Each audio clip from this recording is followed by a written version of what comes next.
Stock మార్కెట్లు లాభాలతో ముగిశాయి. సెన్సెక్స్ నిఫ్టీ పరుగులు తీశాయి.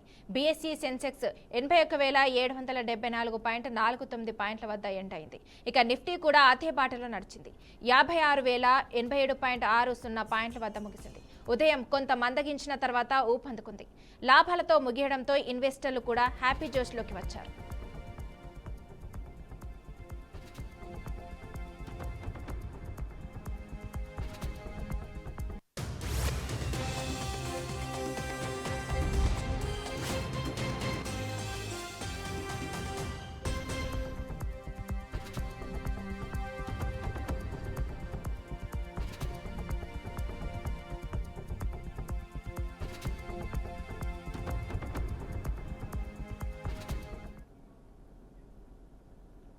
ఇక మార్కెట్ల క్లోజింగ్ పై మరింత విశ్లేషణ ప్రముఖ మార్కెట్ నిపుణులు ప్రభు మలంపాటి అందిస్తారు.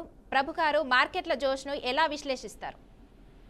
చాలా రోజుల తర్వాత, అంటే లాస్ట్ 8 days తర్వాత మార్కెట్ కొంచెం ఇదైంది. ఎప్పుడైతే ఆర్బీఐ పాలసీ వచ్చిందో అక్కడి నుంచి కొంచెం బూస్ట్ వచ్చినట్లు లెక్క. ఆర్బీఐ గవర్నర్ గారు దివాళీని ముందే తీసుకొచ్చారా అంటే 3 రోజుల నుంచి కొంచెం మార్కెట్ ఇదవుతుంది. సెన్సెక్స్ 3 days లో 1500 పాయింట్లు పెరిగింది.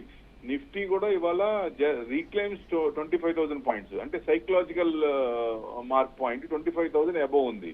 సో సెన్సెక్స్ కూడా బాగా 81,790. సో చూస్తే మెయిన్ ఆర్బీఐ పాలసీ తర్వాత రేట్లు తగ్గించకపోయినా స్టాన్స్ చేసిన డోవిష్ టోన్ తో మాట్లాడారు. తర్వాత తగ్గించచ్చు ఉద్దేశంతో పాజిటివ్ గా మాట్లాడారు గవర్నర్ గారు. కాబట్టి అది బాగా మార్కెట్ మీద ఇన్ఫ్లుయెన్స్ పడింది అనుకోవచ్చు. అందుకనే చూడండి, బ్యాంక్ స్టాక్స్ మొత్తం పెరుగుతున్నాయి. ఇవాళ బ్యాంక్ నిఫ్టీలో 12 స్టాక్స్ ఉంటే 12 స్టాక్స్ గ్రీన్ లోనే ఉన్నాయి. సో బ్యాంకింగ్ స్టాక్స్ పెరిగినాయి అనుకోవచ్చు. ఒక తర్వాత Q2 ఎర్నింగ్స్, అంటే ఫోకస్ ఇప్పుడు అంతా Q2 ఎర్నింగ్స్. Q1 అంత ఎక్స్పెక్టేషన్ రేంజ్ లో రాలేదు. సో Q2 ఎర్నింగ్స్ మీద ఇప్పుడు ఈ హెల్దీ రీబౌండ్ కావచ్చు అనేది ఎక్స్పెక్టేషన్స్. ఎందుకంటే వాల్యుయేషన్స్ కూడా రీజనబుల్ ఉన్నాయి అనుకోవచ్చు. అప్పుడు ఎఫ్ఐఐస్ కూడా సెల్లింగ్ నుంచి బైక్ రావచ్చు. అంటే ఇవాళ బహుశా ఇంకా రిపోర్ట్ ఎఫ్ఐఐస్ ఇవాళ బయింగ్ లోనే ఉండొచ్చు బహుశా. నెక్స్ట్ కార్పొరేట్ ఎర్నింగ్స్ గ్రోత్ ఉంది. లో ఇంట్రెస్ట్ రేట్స్ ఉన్నాయి కాబట్టి యాంపుల్ లిక్విడిటీ ఉంది. మ్యాక్రో ఎకనామిక్స్ అన్ని బాగున్నాయి. So short covering in quality stocks కూడా వచ్చింది అనుకోవచ్చు ఒక రకంగా రీసెంట్ కరెక్షన్ తర్వాత. సో డెఫినెట్ గా ఇది పాజిటివ్స్ అయినాయి. ఇవాళ ఇంకో పాజిటివ్ ఏంటంటే, జనరల్ గా ఈక్విటీ మార్కెట్ పెరిగినప్పుడు గోల్డ్, సిల్వర్ తగ్గుతాయి. ఇప్పుడు ఈక్విటీ మార్కెట్ తో పాటు గోల్డ్ కూడా 1800 నుంచి 200 పాయింట్లు పెరుగుతున్నాయి. ఎందుకు అంటే పండగ సీజన్ కాబట్టి. ప్లస్ ఎప్పటి నుంచో అనుకునే మార్కెట్ పెరగాలంటే major banking stocks, IT index. ఇవాళ ఐటీ ఇండెక్స్ కూడా 2% పెరిగింది. సో చాలా రోజులు బీట్ అండ్ డౌన్ ఇండెక్స్ అది. సో ఇవాళ ఐటీ ఇండెక్స్ కూడా బాగా పెరిగినట్లు లెక్క. సో రూపీ ఒకటి మనకి కొంచెం పెరిగింది. 88 దగ్గర 90కి వస్తుంది.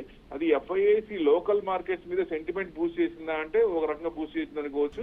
ఇంకోటి పాజిటివ్ గ్లోబల్ వ్యూస్, అంటే మేజర్ ఏషియన్ మార్కెట్స్ అన్ని గ్రీన్ లో ఉన్నాయి ఒకటి. రెండోది, జపాన్ లో first time prime minister lady ఆమె సెలెక్ట్ అయింది, సానియా తకిచాయ్. ఆమె ఫస్ట్ టైం వచ్చింది లిబరల్ డెమోక్రటిక్ పార్టీ నుంచి. కానీ సో అది పాజిటివ్ అనుకోవచ్చు ఒక రకంగా.